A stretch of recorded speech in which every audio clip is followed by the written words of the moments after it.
guhdarên hêja qehwe û felsefe dest pê dike.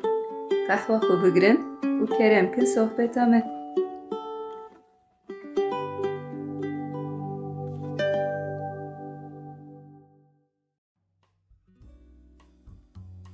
مرحبا گهدارین هجا به بشکنو و قهوه فلسفه ام دیسا لپیشبری ونه. مرحبا گهدارین هجا مدیسا قهوه خو حاضر کر و به برنامه کنو ام دیسا لپیشبری ونه. مراد سی برنامه بری مقاله آریستوتلس کر. آریستوتلس قدیه یا امی دیسا قاله آریستوتلس بکن. سزگیم به من سی برنامه بسنج بوی آریستوتلس. د برنامه بری دجی من چند جرا گوتو بشخو نممکنه ام قاله همو نیرینیم فیلسوفان بکن. Yani vakt ternake u araz vakti gringtir kahve ternake zani kahveciydi her dişe boğatırdı be de hemenek ve idare bername anlamadı. Rast ka em çubukun em devji ve xwarna kahve berdin em çubukun ya jibo bername tişteki erzantırem bebinin vak av başı mesela av felsefe. Na disa kahve devam bakın legere. Teyran em bejin. Ey av. Yani em henek kim bakın baş ve hedi ve xun. Yani mesela jibo her bername ki fincan ki bese. Hem sinor bakın. Sinor hem bakın. Tamam başı jinap edem yolu bakın. Başı Murat madem Aristoteles qadiya diroka felsefede pişti Aristoteles em kedi binin ki jan filozof dert kefe peşame. Sezgin beri ku kija filozof derdi kevez bejim pişti Aristoteles doğazın kalanı guertnan bıkın pişti Aristoteles de diroka felsefede hene guertin çedibin yani aras de diroka cihanede ev guertin çedibin ev guerinci ser bandu felsefe bandor çedkin yani guerinin çavane tedi de bername Aristoteles de mekala İskender'i mezin kırıbu İskender gavajı Makedonya'ya derdi ki ve uber be Hindistan'ı ve diçe dünyayı da guherinin gelekmezin çedibin. Dedema İskender de yani her gava ku ev erdin nu coğrafya nu kevin deste İskender çand uzmanı Yunananji sinore Yunanistan sinore derdi kevin u ali roşlati belavdibin.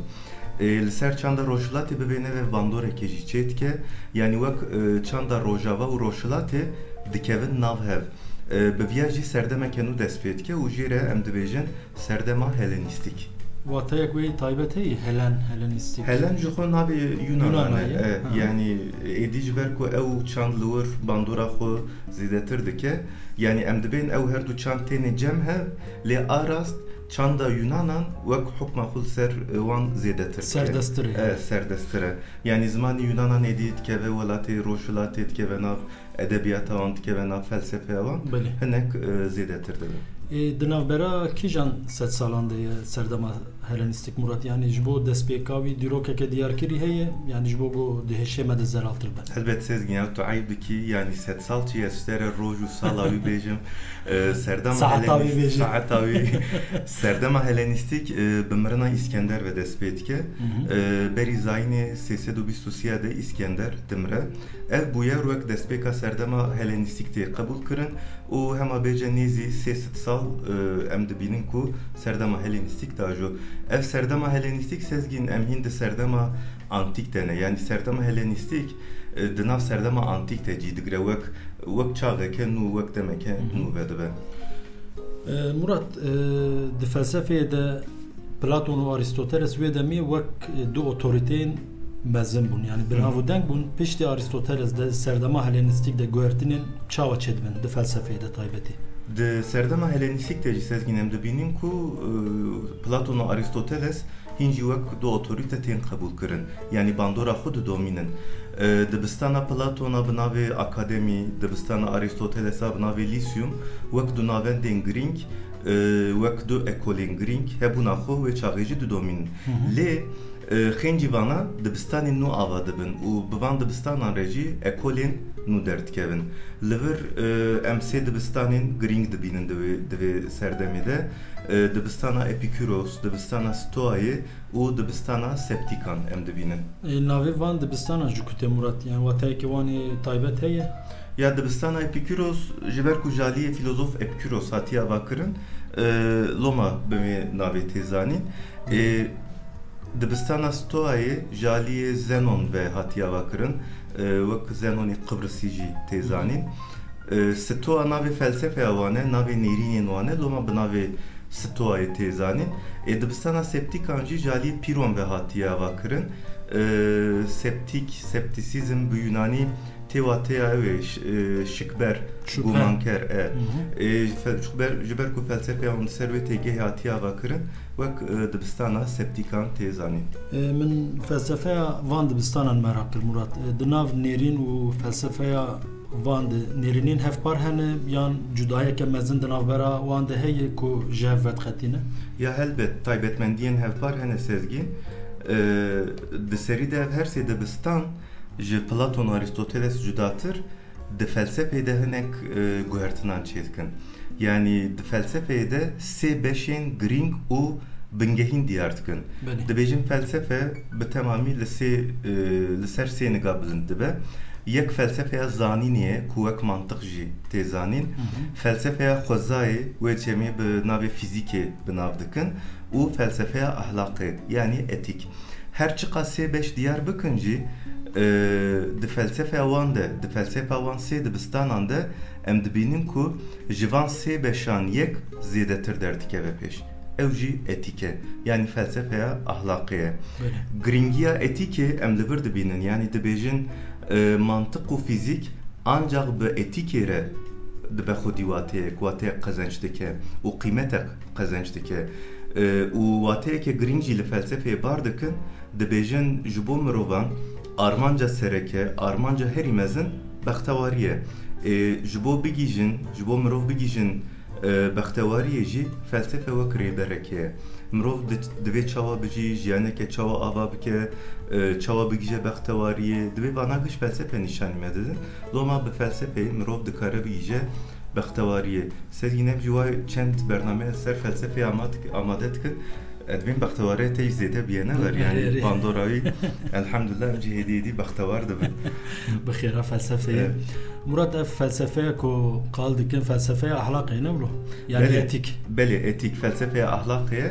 Bi felsefeya ahlakê mirov digîje bextewariyê yani nêrîna wana bingehîn ev e. Lê ji bo viya tenê etik nebese. Dibêjin divê mirov ji bo bextewar bibe dünyaya xwe, xwezeya xwe a ku di nav de dijî nas bike. Dibe ev jî bi rêya felsefeya xwezayê dibe, yani bi fîzîkê dibe. Nirxandin û lêpirsîna ew zanînên ku ji aliyê fîzîkê ve tên gotin jî mantık dike, yani felsefeya zanînê dike. Loma her du beş, yani fîzik û mantık bi etikê re girêdayîne û bi etikê re qîmeteke qezenç dikin. Murat di bernameya Aristoteles de jî tedî meqala mesela bextewariyê kiribû. Baş madem dibêjin armanca mirovan bextewariyê, lê qala bextewariyeke çawa dikin. Em ê çawa xwe bigînin bextewariyê. Ser vana çi dibêjin? Sezgîn wayem qehwe vedixwin û qala felsefeyê dikin, divê tu bextewar bî. Ez bextewar mişxwe ev van filozof çawa bahsê yani nizam tu siv ser bextewariyê dipirsî mi got belkî tu acizî ji rewşa xwe. Tedî me qala sê dibistan û ekolên cuda kir, yani dixwazî em ji dibistana Epikuros dest pê bikin ka ji wê bextewariyê çi difikirin. Ji dibistana Epikuros em dest pê bikin. Baş e. Em ji Epikuros dest pê dinê tu nebe? Na, em ji wî dest pê bikin, lê berî wî hinekî behsa Epikuros em bikin. Kî ye, çi kes e, em wî naz bikin. Helbet Sezgîn, ez qal bikim ma wekî din ji xênciyêm kesê qal bike. Yani hema carkî ji bêje Murat hevalêm tu bise ez qal bikim. Ez qal bikim ne? Tu pir bedtilî, te qiriq li xwe qetan, qet li hevalê xwe nafikirî. Hema dibêjî qal bike û qal bike. Serî de qewla me bu Murat. Em az çi bikim karê min e ve ez dipirsim tu jî bersiv dîdî carkî hema tu mijareke bide min wek Spartakek ez jî ser bixwe bitim û xwe amade bikim îca tu bipirse ez ê jî qal bikim. Na, spas tu zehmet neke ez ê qal bikim. Qal hat ser qalê loma me wergo, yani yana ne acizim. De baş e wê çaxê ji me re qala Epikuros bike kerem. Keremdar be Sezgîn, li ser jiyana Epikuros çavkaniya me herî giring dîsa pirtûka Diyojen Laertius e. Di berhema Laertius de em tişteke balkêş dibînin. Laertius beşeke pirtûkê bi temamî, yani beşa herî dawî bi temamî ji bo Epikuros veqetandiye. لبر وک شیروه مرد دکاره بیجه یعنی جبر کو لارتیوس قیمته که مزند ده اپیکوروس دورا ده پرتوکاوی ده جبوی پلاتون جی بشه که تمام وقتاندیه لی بشه اپیکوروس جا پلاتون هنک زیاده تر یعنی وک تورپیله که ام دبینن لی نوازم بکم ناوی مسئله اپیکوروس ده سالا سیمینا اولیمپیاتا سدو نهاده ده هفته مها گاملیونی ده چی بویه و 7 سال پشتی مرنا پلاتون yani tekabülen tutkari diroke ke beji sezgin de gorvan agahiyan 7 sal pişti mirna Platon anji sala seyemina olimpiyata sedu neha ام برنامه اما بسکین نسبه حسبینم جبو گوداره من پی عاجز نبن inan az bejim yani beri zayne de sala sese do çulu do diade şebiye jgrava samosye ve sisamci tezanin de bahra egeyde gravekiye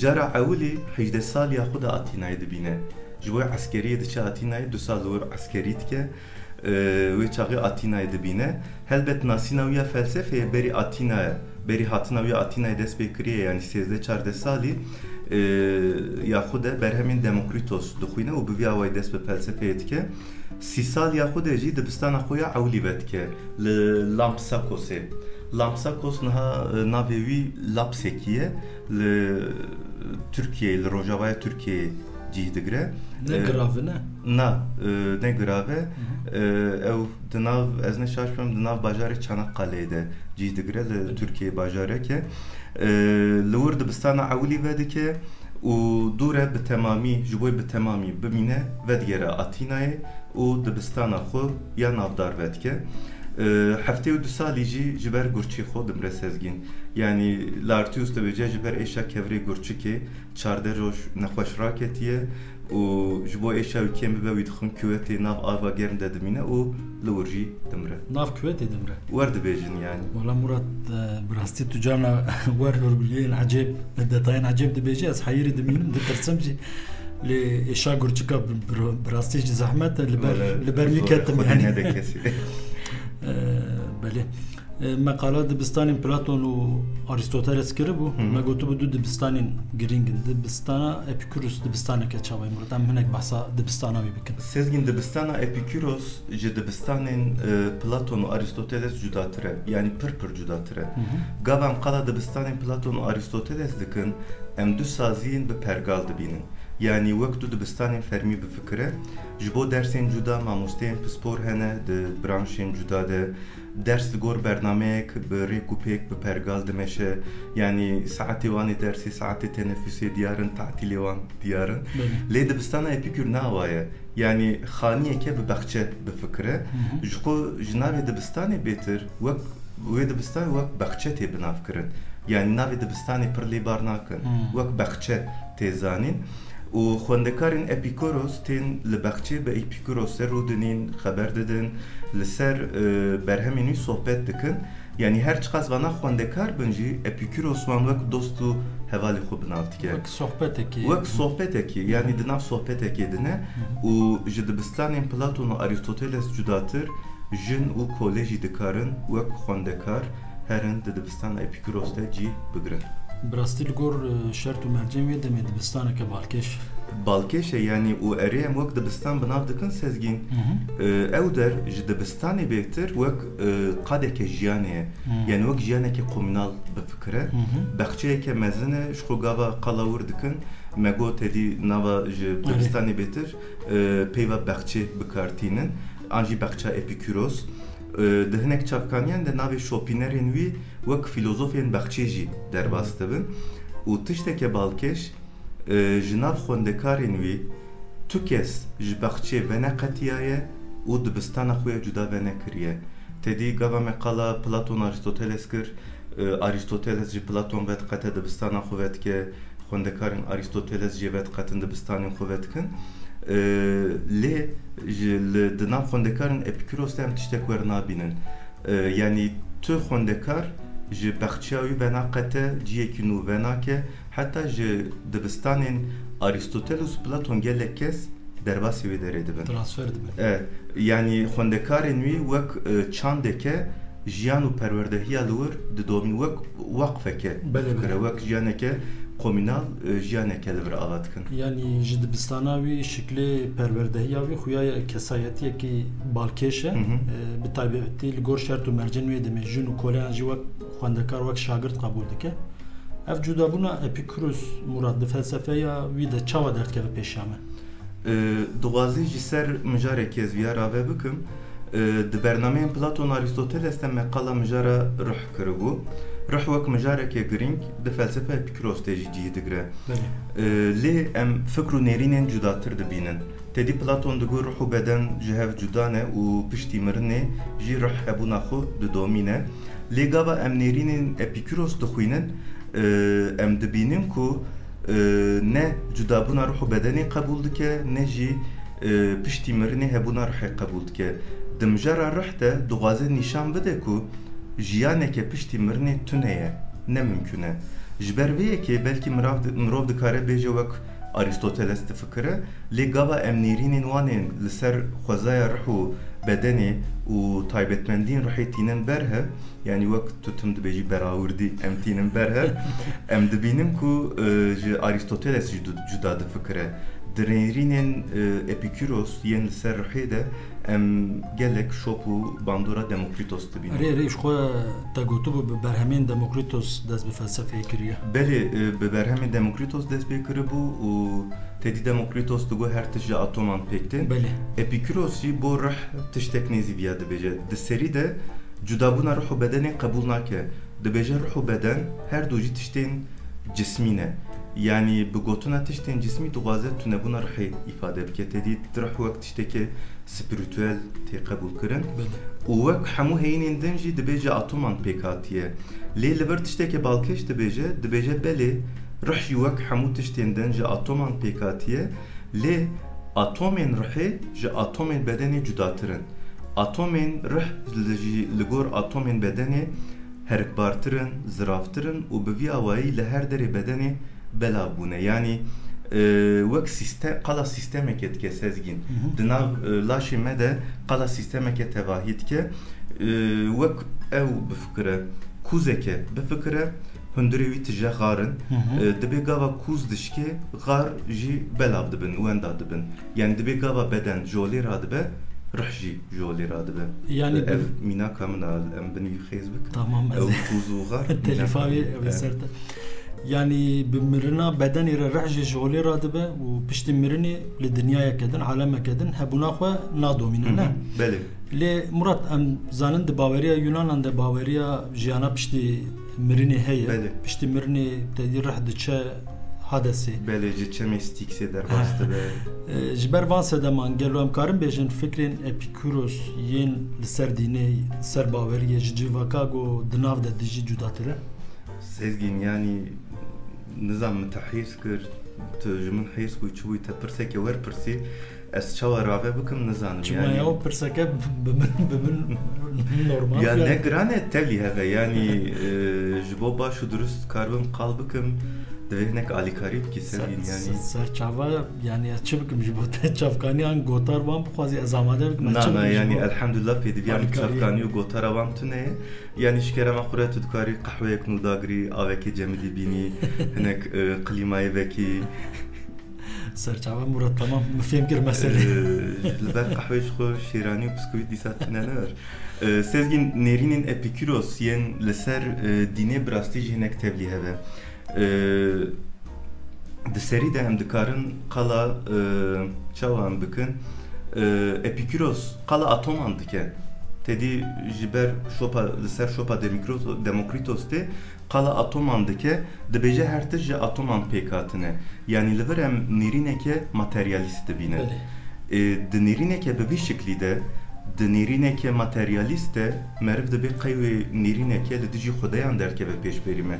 Çimkî di materyalîzmê de hebûna xweda tune her tişt ji maddeyê pêk tê, her tişt ji tevger û libata maddeyê derdikeve ortê.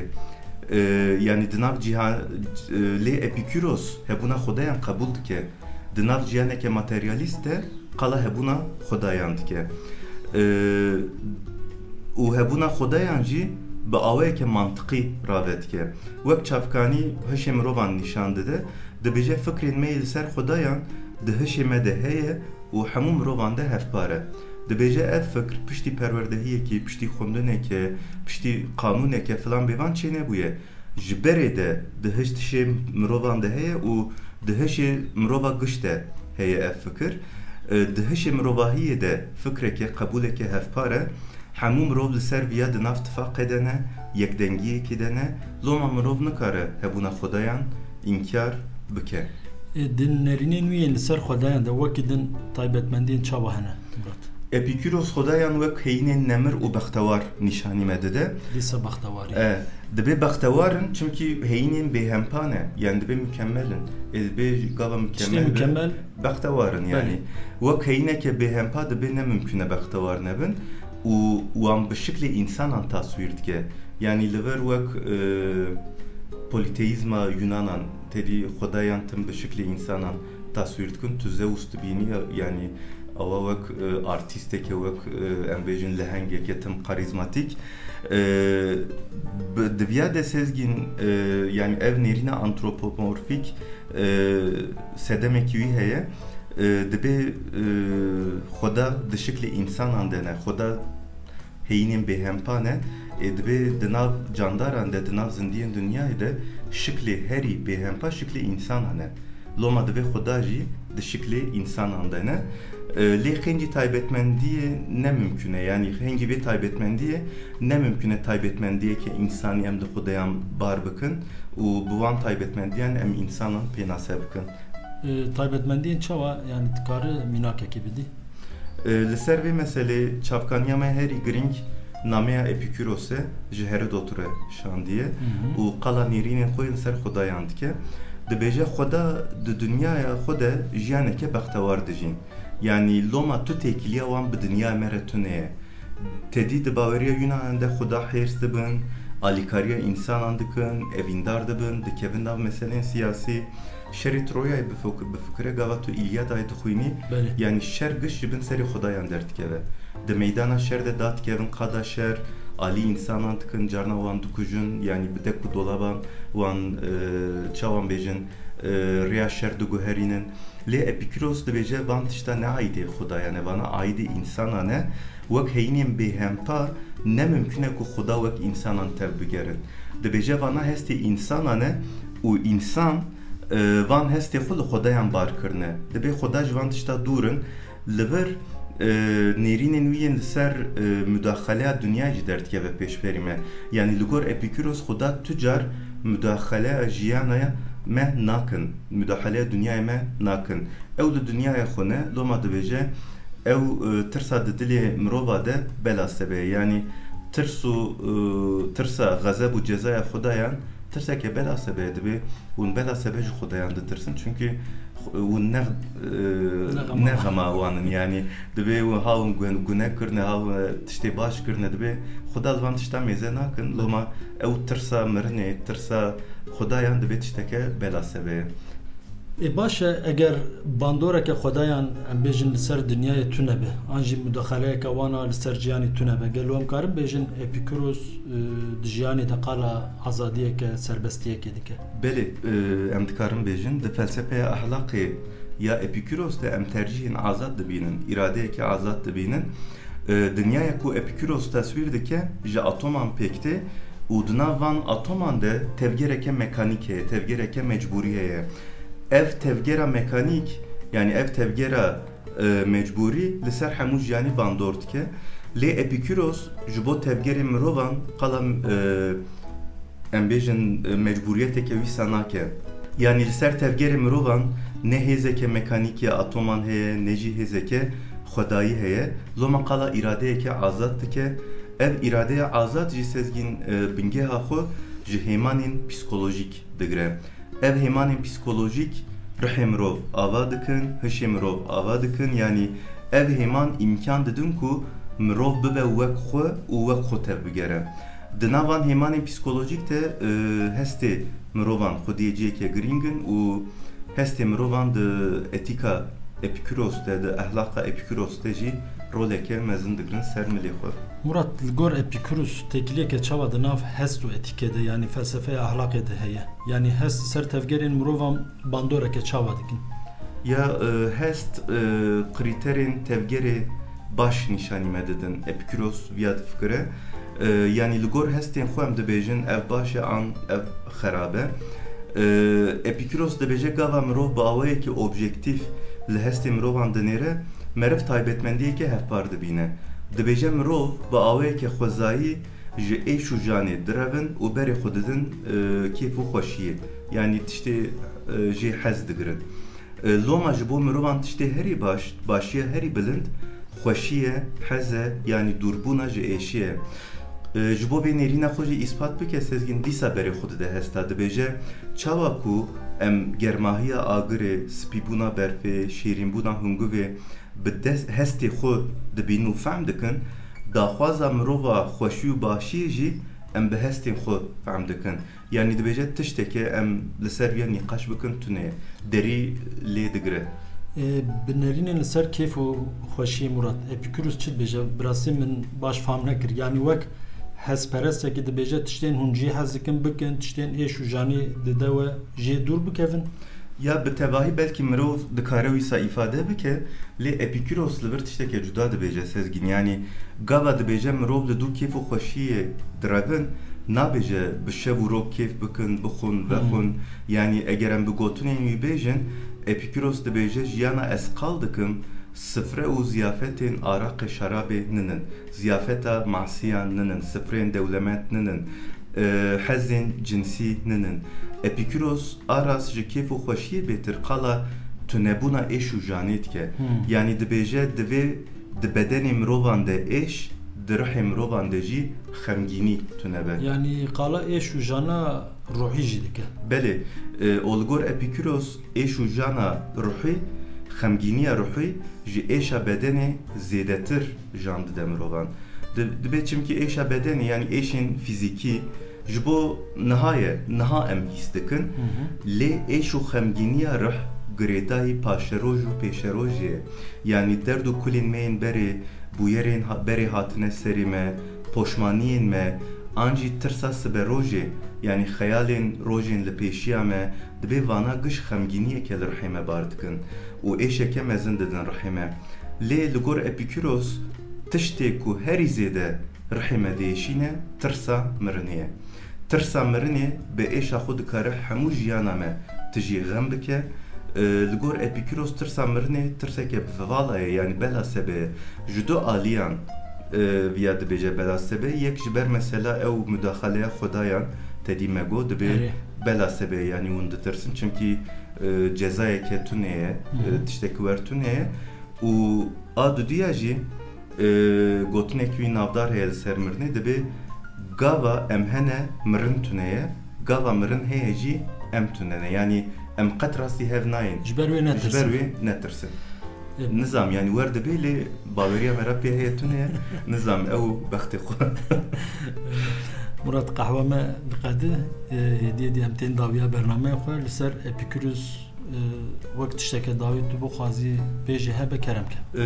Sezgin li ser ew hezperastiya Epiküros, hedonîzma Epiküros ez dixwazim çend tiştên dawî bêjim, ev tim şaş tê fehm kirin.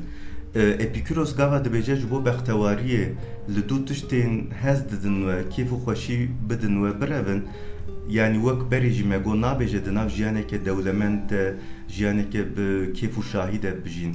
Dibêje ji bo hezê ji tiştê êş û jan dide we dûr bisekinin. Yani li gor Epiküros daxwaz û arezûyên însanan tu car bi dawî nabin. Tim yekî baştir dixwaze. Yani dibêje gava hûn şerabeke baş buha vexwin û nê cara dudiya sisiya qîma xwe pê nêne û nê pê qayîl nebin û niyekê jê buhatir bixwazin.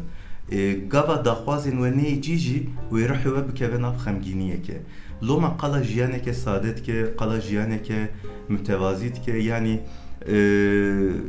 em li gava li jiyana wî mêze dikin piranî dibên bi nan û av û şerabê erzan jiyana xwe doman diye. Tedî min got ji ber êşa gurçikê di nav ava küvetê de miriye dibe tenê wê çaxê فهم کریه بمره گوتی شرابه که باش جمره بینن لی تم ام دبینن تم او مثلا نانو آف درد خپش دنامه که خود جهوالی که خوره دبیجه گاوا تو هاتی من ببینی جمره هنک پنیر بینه او جبوی مزیعفته که مزنه دبیجه yani nizam ev yekcar jusili derfestiya yani nanu av tamam şkura jiyane ke sade bejile nanu av teniçi yani frangi ki bide bere yeke kelber bişkine piçki nan hurke mast vak insanu merva bu yani ev hesperestiya Epikuros sezgin ser sade bunu mütevazibuni avabiye ligor Epikuros teni bevi şekli rahim rovdana aramiyede kare beji u وەک حکمی لەسەر داخواز و ئارەزویان خۆ بکەن تدید ڕۆژانمە ئیرۆژی بەحسا مینیمالیزمێ دەکەن وەگۆ خوا دەستپێر vê fikra Epikuros belki. Belê Epikuros di demamê de jî hem di psikolojiyê de hem di wek tiştê te got di wek jiyana ahlaqê de giring e ji xwe gava qala hedonîzmê dikin sezgîn di hedonîzma Epikuros de bi du şiklî derdikeve pêşiya me hedonîzma psikolojik û hedonîzma ahlaqî yani hîn jî di roja me de ew tiştê gotine hîn jî wek giringiya xwe diparêzin.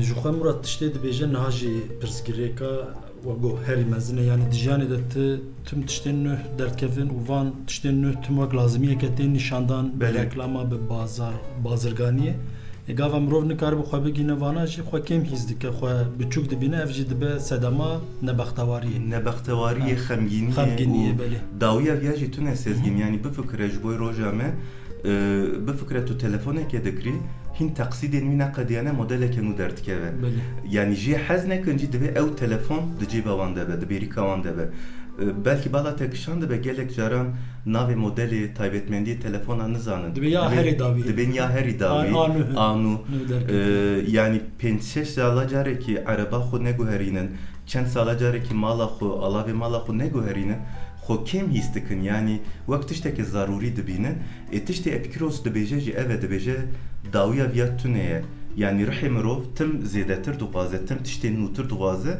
loma tim qala jiyaneke mütewazî dike û jiyaneke mütewazî derdixe pêş yani gava dibêje ji bo jiyanê nan û ev bes e divê em viya wek semboleke bifikirin yani wek semboleke bifikirin ji bo felsefeya wî jî wek metaforeke giring e Başa Murat me gotina dawî lê gotina dawî wek ku hinekî dirêj bû qehwe me jî qediya tu zane em qehwe jî divê em zêde jî venexwin sezgîn sade ciyaneke sade ji kerema xwe re nebêje qehwe Epikuros pê bihese bime bixeyde me ji xwe re av vexwar yani qehwa çi me av vexwar qehwe ne lazim e av besîme ye di baş e em ji godarê xwe jî xatir bixwazin belê em bixwazin tu kerem ke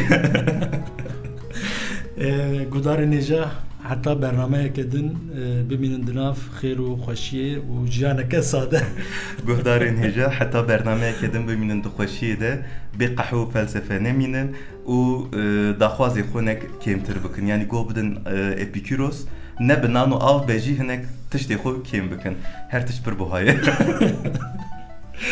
bimînin di xweşiyê de bi xatirê we